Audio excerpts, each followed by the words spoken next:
ओम शांति 21/4/25 महावाक्य मिठा बाबा कहते मिठे बच्चे बाबा तुम मानू करेंट अर्थात शक्ति देवाई आसीछंती। जदि तुमे माने देही अभिमानी अवस्थारे रहिबो बुद्धिजुग एकमात्र बाबांक सहित लागी रहिथिबो तेबे बाबांक ठारू निरंतर करेंट मिलुथिबो। प्रश्न अछि सबुठारू बड़ आसुरी स्वभाव कौन जहाँकि तुम मानक भितरे रहिबा उचित नुहे। सबुठारू बड़ आसुरी स्वभाव कौन जहाँकि तुम मानक भितरे रहिबा उचित नुहे। उत्तरे बाबा कहले अशांति सृष्टि करिबा ही सबुठारू बड़ आसुरी स्वभाव अटे। अशांति सृष्टि करुथिबा व्यक्ति उपरे समस्ते विरक्त होई जांती। सेमाने जेउ आड़े जिबे सेठारे अशांति सृष्टि करिवे। सेथिपाई भगवान को ठारू समस्ते शांतिर बर मागुछंती। गीत अछि यह कहानी है दिवे और तूफान की। ओम शांति बहुत दिनरू दूरे रहिथिबा मीठा मीठा संतान माने गीतर लाइन शुणिल। एही गीत हेउछि भक्ति मार्गर तथापि एहाको ज्ञानरे परिवर्तित करा जाउछि। तुम बिना ए गीत को आउ केही परिवर्तन करि पारिबे नाही। तुम मध्यरे पुरुषार्थर क्रम अनुसारे जानी पारिबे दीप एवं तूफान कौन। पिला माने जानिछंती आत्मार ज्योति लिभि जाइछि। एबे बाबा आसीचंती ज्योति जाग्रत करिबा पाई। केही मरीगले दीप जाली थांती सेथि प्रति बहुत सावधान थांती। भाभी थांती जे दीप लिभिगले आत्मा को अंधार रे जीवाकू पड़िबो सेथिपाई दीप जलाई थांती। सत्य जुगरे एसबु कथा न थाए। सेठारे समस्ते आलोकरे रहिबे। भोक आदिर कौनसी कथा न थाए। सेठारे भोजन पाई बहुत खाद्य मिलिबो। एठारे घोर अंधकार रहिछि। एहा छी छी दुनिया अटे ना। सबु आत्मा मानकर ज्योति लिभि जाइछि। केवल तुम पाई ही बाबा आसुछंती। तुमर ज्योति लिभि जाइछि। एबे करेंट केउठारू मिलिबो। पिला माने जानिछंती करेंट बाबांक ठारू ही मिलिबो। करेंट अधिक हेले बल्ब रे प्रकाश अधिक होइताए। एबे तुमे बड़ मेसिन रु करेंट नेउछ। देख बॉम्बे परी सहर रे केते अधिक लोक रहुछंती। तेबे सेठारे केते अधिक करेंट दरकार। निश्चय बहुत बड़ मेसिन रहिथिबो। एहा हेउछि बेहदर कथा। सारा दुनियार आत्मा मानकर ज्योति लिभि जाइछि। तांकु करेंट देवाकू हेबो। मूल कथा बाबा बुझाउछंती बुद्धिजुग बाबांक सहित लगाओ। देही अभिमानी हुओ। केते बड़ बाबा सारा दुनियार पतित मनुष्य मानकू पवित्र कराइबा पाई समस्तंकर ज्योति जाग्रत कराइबा पाई सुप्रीम बाबा आसीछंती। सारा दुनियार मनुष्य मानकर ज्योति जाग्रत कराउछंती।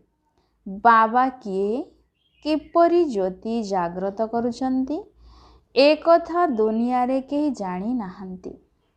तांको ज्योति स्वरूप कुहा जाउछि। पुणी सर्वव्यापी मध्य कहि देउछंती। ज्योति को डाकुछंती काहेकि ना समस्तंको ज्योति लिभि जाइछि। अखंड ज्योतिर साक्षात्कार मध्य होई जाए। शास्त्र रे देखाइछंती जे अर्जुन कहिले मु एते तेज सहन करि पारु नाही। बहुत शक्ति रहिछि। एही कथा को एबे तुमे माने ही बुझुछ। ସମସ୍ତଙ୍କୁ ବୁଝାଇବାକୁ ହେବ ଯେ ତୁମେ ସବୁ ହେଉଛ ଆତ୍ମା। ଆତ୍ମାମାନେ ଉପରୁ ଏଠାକୁ ଆସୁଛନ୍ତି। ପ୍ରଥମେ ଆତ୍ମା ପବିତ୍ର ଥିବାରୁ ସେଥିରେ କରେଣ୍ଟ ଅର୍ଥାତ୍ ଶକ୍ତି ଥାଏ। ଆତ୍ମା ଶତପ୍ରଧାନ ଥାଏ। ସତ୍ୟ ଯୁଗରେ ଆତ୍ମାମାନେ ପବିତ୍ର ଥିଲେ, ପୁଣି ସେମାନଙ୍କୁ ଅପବିତ୍ର ମଧ୍ୟ ହେବାକୁ ପଡ଼ିଥାଏ। ଅପବିତ୍ର ହେବାରୁ ଗଡ୍ ଫାଦରଙ୍କୁ ଡାକୁଛନ୍ତି ଯେ ଆସି ମୁକ୍ତ କର, ଅର୍ଥାତ୍ ଦୁଃଖରୁ ମୁକ୍ତ କର। ମୁକ୍ତ କରିବା ଏବଂ ପାବନ କରିବା ଉଭୟର ଅର୍ଥ ଅଲଗା। ତେବେ ନିଶ୍ଚୟ କାହା ଦ୍ୱାରା ପତିତ ହୋଇଛନ୍ତି, ସେଥିପାଇଁ କହୁଛନ୍ତି ବାବା ଆସ, ଆସି ମୁକ୍ତ କରି ପବିତ୍ର ମଧ୍ୟ କରାଅ। ଏଠାରୁ ଆମକୁ ଶାନ୍ତିଧାମକୁ ନେଇ ଚାଲ, ଶାନ୍ତିର ବରଦାନ ଦିଅ। ଏବେ ବାବା ବୁଝାଉଛନ୍ତି ଏଠାରେ ସମ୍ପୂର୍ଣ୍ଣ ଶାନ୍ତିରେ ତ ରହିପାରିବ ନାହିଁ। ଶାନ୍ତି ତ ଶାନ୍ତିଧାମରେ ହିଁ ଥାଏ। ସତ୍ୟ ଯୁଗରେ ଏକ ଧର୍ମ ଏକ ରାଜ୍ୟ ହୋଇଥିବାରୁ ସେଠାରେ ଶାନ୍ତି ଥାଏ। କୌଣସି ବିଶୃଙ୍ଖଳା ହୋଇନଥାଏ। ଏଠାରେ ମନୁଷ୍ୟ ଅଶାନ୍ତି କାରଣରୁ ହଇରାଣ ହୋଇଯାଉଛନ୍ତି। ଘରେ ଘରେ କେତେ ଝଗଡ଼ା ହେଉଛି। ଧରିନିଅ ସ୍ତ୍ରୀ ପୁରୁଷଙ୍କର ଝଗଡ଼ା ହେଲେ ମା ବାପା ସନ୍ତାନ ଭାଇ ଭଉଣୀ ଆଦି ସବୁ ହଇରାଣ ହୋଇଯାନ୍ତି। ଅଶାନ୍ତ ମନୁଷ୍ୟ ଯେଉଁଆଡ଼େ ବି ଯିବ ଅଶାନ୍ତି ହିଁ ସୃଷ୍ଟି କରିବ। କାହିଁକି ନା ଆସୁରୀ ସ୍ୱଭାବ ରହିଛି ନା। ଏବେ ତୁମେ ଜାଣୁଛ ସତ୍ୟ ଯୁଗ ହେଉଛି ସୁଖଧାମ। ସେଠାରେ ସୁଖ ଶାନ୍ତି ଉଭୟ ରହିଛି ଏବଂ ପରମ ଧାମରେ କେବଳ ଶାନ୍ତି ରହିଛି। ତାଙ୍କୁ ସୁଇଟ୍ ସାଇଲେନ୍ସ ଘର କୁହାଯାଉଛି। ମୁକ୍ତିଧାମ ଯିବାକୁ ଚାହୁଁଥିବା ଆତ୍ମାକୁ କେବଳ ଏତିକି ବୁଝାଇବାକୁ ହେବ ଯେ ତୁମର ମୁକ୍ତି ଦରକାର ନା, ତେବେ ବାବାକୁ ମନେ ପକାଅ। ମୁକ୍ତି ପରେ ଜୀବନ ମୁକ୍ତି ନିଶ୍ଚୟ ରହିଛି। ପ୍ରଥମେ ଜୀବନ ମୁକ୍ତ ହୋଇ ପରେ ଜୀବନ ବନ୍ଧନରେ ଆସୁଛନ୍ତି। ଉଭୟ ଅଧା ଅଧା ଅଟେ ନା। ସତ ପ୍ରଧାନର ପୁଣି ସତ ରଜୁ ତମୁରେ ନିଶ୍ଚୟ ଆସିବାକୁ ହେବ। ପଛକୁ ଯେଉଁମାନେ ଗୋଟେ ଅଧେ ଜନ୍ମ ନେଇ ଆସୁଛନ୍ତି ସେମାନେ ବା କ'ଣ ସୁଖ ଦୁଃଖର ଅନୁଭବ କରିବେ? ତୁମେ ସାରା ସୁଖ ଦୁଃଖର ଅନୁଭବ କରୁଛ। ତୁମେ ଜାଣୁଛ ଏତେ ଜନ୍ମ ଆମେ ସୁଖରେ ଏବଂ ଏତେ ଜନ୍ମ ଆମେ ଦୁଃଖରେ ରହୁଛୁ। ଅମୁକ ଅମୁକ ଧର୍ମ ନୂଆ ଦୁନିଆକୁ ଆସିପାରିବେ ନାହିଁ। ତାଙ୍କର ପାର୍ଟ ପରେ ରହିଛି।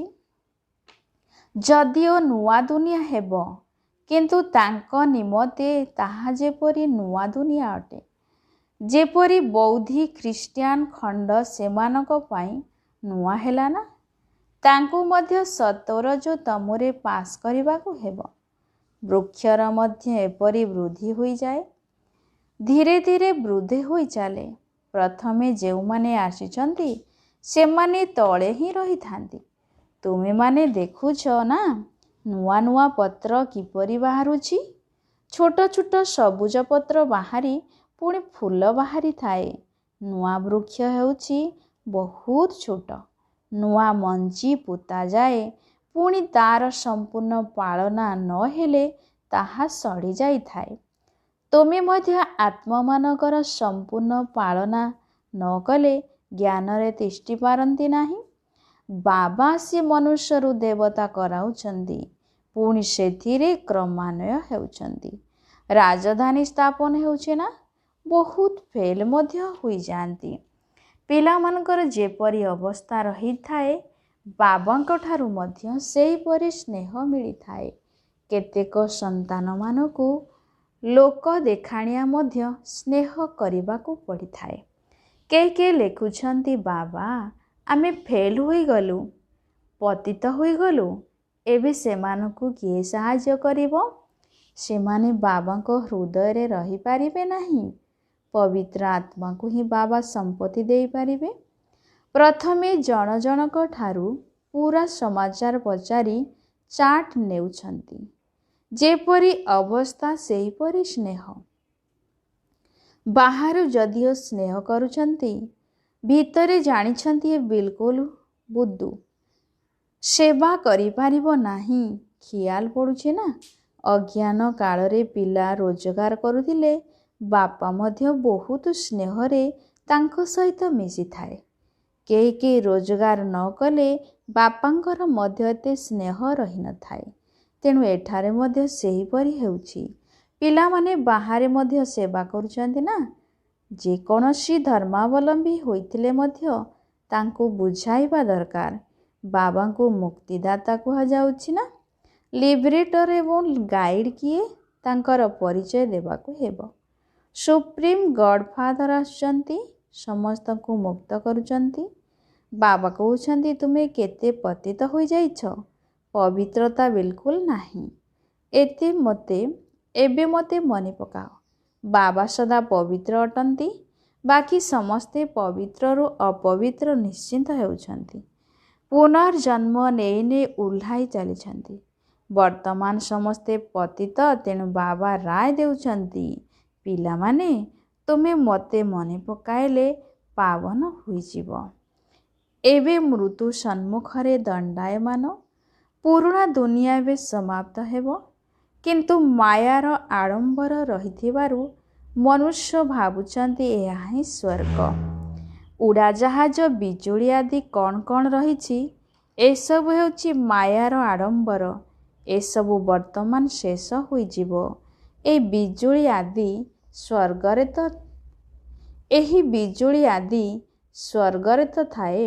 ବର୍ତ୍ତମାନ ଏସବୁ କିପରି ସ୍ୱର୍ଗକୁ ଯିବ?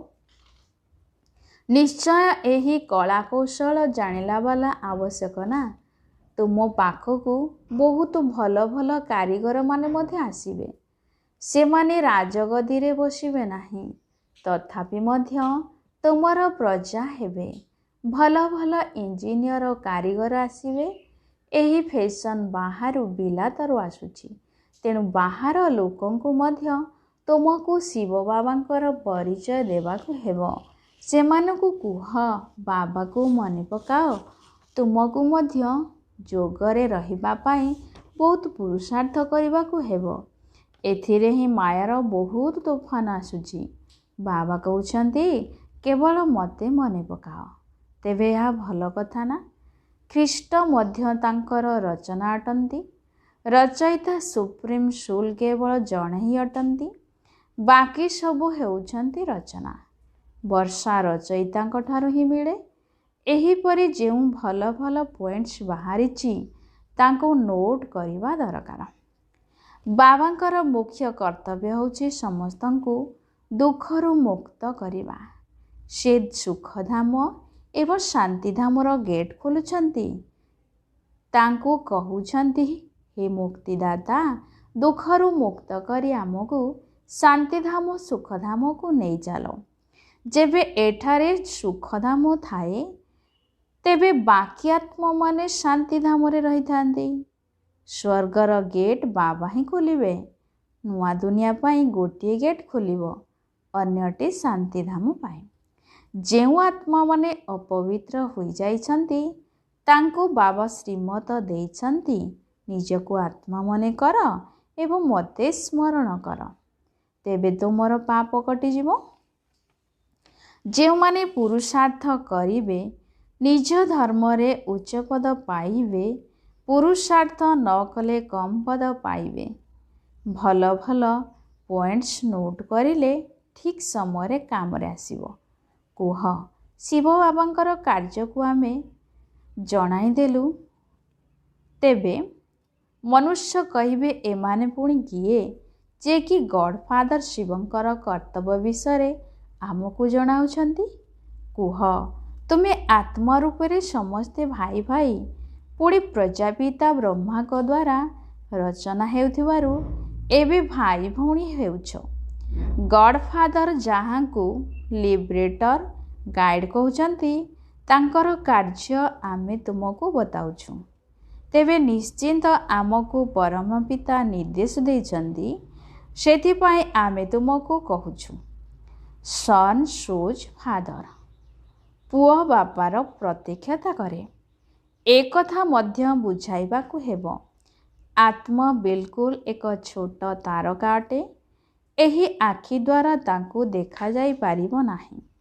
ଦିବ୍ୟ ଦୃଷ୍ଟି ଦ୍ୱାରା କେବଳ ସାକ୍ଷାତକାର ହୋଇପାରିବ, କିନ୍ତୁ ସୂକ୍ଷ୍ମ ବିନ୍ଦୁ ହୋଇଥିବା କାରଣରୁ ଦେଖିଲେ ମଧ୍ୟ କୌଣସି ଫାଇଦା ହେବ ନାହିଁ। ବାବା ମଧ୍ୟ ଏହିପରି ବିନ୍ଦୁ, ତାଙ୍କୁ ପରମ ଆତ୍ମା କୁହାଯାଉଛି। ଆତ୍ମା ଦେଖିବାକୁ ଏକା ସଦୃଶ, କିନ୍ତୁ ସେ ହେଲେ ସୁପ୍ରିମ, ଜ୍ଞାନର ଭଣ୍ଡାର, ଆନନ୍ଦର ଭଣ୍ଡାର, ମୁକ୍ତିଦାତା ଏବଂ ପଥ ପ୍ରଦର୍ଶକ। ତାଙ୍କର ବହୁତ ମହିମା କରିବାକୁ ପଡ଼ିବ। ନିଶ୍ଚୟ ବାବାଙ୍କୁ ଆସିବାକୁ ପଡ଼େ, ତେବେ ଯାଇ ସାଥିରେ ନେଇଯିବେ ନା।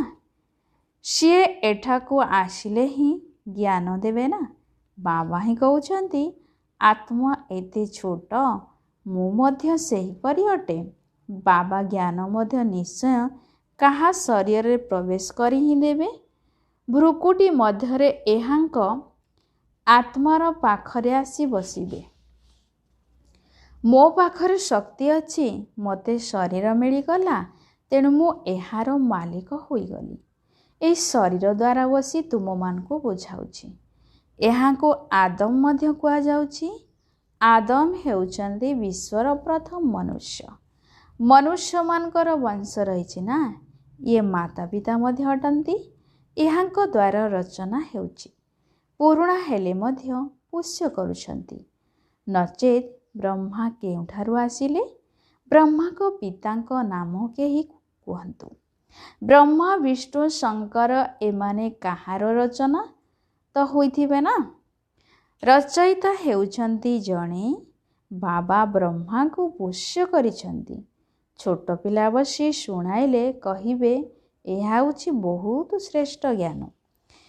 ଯେଉଁ ସନ୍ତାନମାନଙ୍କର ଭଲ ଧାରଣା ହୋଇଥାଏ, ସେ ବହୁତ ଖୁସିରେ ରୁହନ୍ତି। ଆଦମ ହାଇ ମାରନ୍ତି ନାହିଁ, କିନ୍ତୁ ଯଦି ନ ବୁଝିପାରିବେ ତେବେ ହାଇ ମାରିବେ। ଏଠାରେ ତୁମକୁ କେବେ ହାଇ ଆସିବା ଉଚିତ ନୁହେଁ। ରୋଜଗାର ସମୟରେ କେବେ ହାଇ ଆସିନଥାଏ। ଗ୍ରାହକ ନଥିଲେ ଧନ୍ଦା ଥଣ୍ଡା ଥିଲେ ହାଇ ଆସିଥାଏ। ସେହିପରି ଏଠାରେ ମଧ୍ୟ ଧାରଣା ହେଉନାହିଁ। କେହି ତ ବିଲକୁଲ ବୁଝୁନାହାନ୍ତି, କାହିଁକି ନା ଦେହ ଅଭିମାନ ରହିଛି। ସେମାନେ ଦେହୀ ଅଭିମାନୀ ହୋଇ ବସିପାରିବେ ନାହିଁ। କୌଣସି ନା କୌଣସି ବାହାର କଥା ମନେ ପଡ଼ିବ। ପଏଣ୍ଟସ୍ ଆଦି ମଧ୍ୟ ନୋଟ୍ କରିପାରିବେ ନାହିଁ। ତୀକ୍ଷ୍ଣ ବୁଦ୍ଧିଯୁକ୍ତ ଆତ୍ମା ତୁରନ୍ତ ନୋଟ୍ କରିବେ। ଏହି ପଏଣ୍ଟସ୍ ବହୁତ ଭଲ। ଛାତ୍ରମାନଙ୍କର ଚଳନୀ ଶିକ୍ଷକ ଦେଖିଥାନ୍ତି ନା। ସେନ୍ସିବୁଲ ଅର୍ଥାତ୍ ବୁଦ୍ଧିମାନ ଶିକ୍ଷକଙ୍କର ନଜର ସବୁଆଡ଼େ ଯାଇଥାଏ। ସେଥିପାଇଁ ହିଁ ପାଠପଢ଼ାର ପ୍ରମାଣପତ୍ର ଦେଇଛନ୍ତି। ମ୍ୟାନର୍ସ ଅର୍ଥାତ୍ ଚାଲିଚଳଣିର ପ୍ରମାଣପତ୍ର ବାହାର କରୁଛନ୍ତି। କେତେ ଅନୁପସ୍ଥିତ ରହୁଛନ୍ତି, ତାଙ୍କୁ ମଧ୍ୟ ବାହାର କରୁଛନ୍ତି। କିନ୍ତୁ ଏଠାରେ ଉପସ୍ଥିତ ରହି ମଧ୍ୟ କିଛି ବି ବୁଝୁନାହାନ୍ତି। ଧାରଣା ହେଉନାହିଁ। କେହି କହୁଛନ୍ତି ମାନ୍ଦା ବୁଦ୍ଧି ଅଟେ। ଧାରଣା ହେଉନାହିଁ। ଏହା ମଧ୍ୟ ତୁମର କର୍ମର ହିସାବ କିତାବ। କେବଳ ବାବା ପୁରୁଷାର୍ଥ କରାଉଛନ୍ତି, କିନ୍ତୁ ଯଦି ଭାଗ୍ୟରେ ନଥିବ ତେବେ କ'ଣ କରିବେ? ସ୍କୁଲରେ ମଧ୍ୟ କେହି ପାସ୍, କେହି ଫେଲ୍ ହୋଇଥାନ୍ତି। ଏହା ହେଉଛି ବେହଦର ପାଠପଢ଼ା, ଯାହାକୁ ବେହଦର ବାବା ପଢ଼ାଉଛନ୍ତି। ଅନ୍ୟ ଧର୍ମାବଲମ୍ବୀମାନେ ଗୀତାର କଥା ବୁଝିବେ ନାହିଁ। ତେଣୁ ସ୍ଥାନ ଦେଖି ବୁଝାଇବାକୁ ପଡ଼ୁଛି। ପ୍ରଥମେ ସର୍ବୋଚ୍ଚ ବାବାଙ୍କର ପରିଚୟ ଦେବାକୁ ପଡ଼ୁଛି। ସେ କିପରି ଲିବରେଟର ଗାଇଡ୍ ଅଟନ୍ତି। ସ୍ୱର୍ଗରେ ଏହିସବୁ ବିକାର ରହିବ ନାହିଁ। ବର୍ତ୍ତମାନ ଏହାକୁ ଶୈତାନୀ ରାଜ୍ୟ କୁହାଯାଉଛି। ଏହା ପୁରୁଣା ଦୁନିଆ ନା, ଏହାକୁ ଗୋଲ୍ଡେନ ଦୁନିଆ କୁହାଯିବ ନାହିଁ। ନୂଆ ଦୁନିଆ ଥିଲା, ଏବେ ପୁରୁଣା ହୋଇଯାଉଛି। ପିଲାମାନଙ୍କ ମଧ୍ୟରେ ଯାହାଙ୍କର ସେବାର ସଉକ ରହିଛି, ତେବେ ସେମାନେ ପଏଣ୍ଟସ୍ ନୋଟ୍ କରିବା ଦରକାର। ଆଚ୍ଛା, ମିଠା ମିଠା ଶିଖିଲା ଦେ ସନ୍ତାନମାନଙ୍କ ପ୍ରତି माता पिता बाप दादांकर मधुर स्नेह संपन्न शुभेच्छा एवं सुप्रभात। आत्मिक पितांकर आत्मिक संतान मानकु नमस्ते। आत्मिक संतान मानकर आत्मिक माता पिता बाप दादांकु शुभ सकाळ नमस्ते नमस्ते नमस्ते। धारणा पाए मुख्य सारांश प्रथम नंबर, पाठपढ़ा आधार बहुत बहुत रोजगार होता है, सेथिपाई खुशी खुशी रे रोजगार करने हेबो। पाठपढ़ा समय केबे भी हाई अर्थात आलस्य आदि न आसु एवं बुद्धिजुग एणे तेणे न जाऊ, एथिप्रति ध्यान देवाकू हेबो। ज्ञानर पॉइंट गुड़ी को खातारे लेखिबा सहित सेगुड़िकू धारणा करि चालो। द्वितीय पॉइंट, पवित्र होई बाबांक हृदयर स्नेह पाइबार अधिकारी हेबाकू पड़िबो। ईश्वरीय सेवारे प्रवीण हेबाकू पड़िबो। निजे भल रोजगार करने सहित अन्य मानकू मध्य कराइबाकू हेबो। आजिर वरदान अछि, मर्जी वा जन्मर स्मृति द्वारा सर्व कर्म बंधन गुड़िकू समाप्त करुथिबा कर्मयोगी हुओ। मर्जी वा जन्मर स्मृति द्वारा सर्व कर्म बंधन गुड़िकू समाप्त करुथिबा कर्मयोगी हुओ। विस्तारे बाबा कहले, तुम मानकर वर्तमान एही मर्जी वा दिव्य जन्म कर्म बंधनी जन्म नुहे, कर्मयोगी जन्म अटे। एही अलौकिक दिव्य जन्मरे ब्राह्मण आत्मा स्वतंत्र अटे, परतंत्र नुहे। एही देह मध्य तुमको उद्धार सूत्र रे मिलिछि। सारा विश्व रे सेवा करिबा पाई पूर्ण शरीर रे शक्ति भरी बाबा एहाकू चलाउछंती। तेणु सबु दायित्व बाबांकर अटे, तुमर नुहे। बाबा तुमको निर्देश देइछंती जे कर्म कर, तुमे स्वतंत्र अटे, चलाइबा बाला चलाउछंती। एही विशेष धारणा आधार रे कर्म बंधन गुड़ी को समाप्त करी कर्मयोगी हुआ। स्लोगान बाबा कहले, समयर समीपतार आधार हेला बेहद्र वैराग्य वृत्ति। समयर समीपतार आधार हेला बेहद्र वैराग्य वृत्ति। अच्छा, ओम शांति।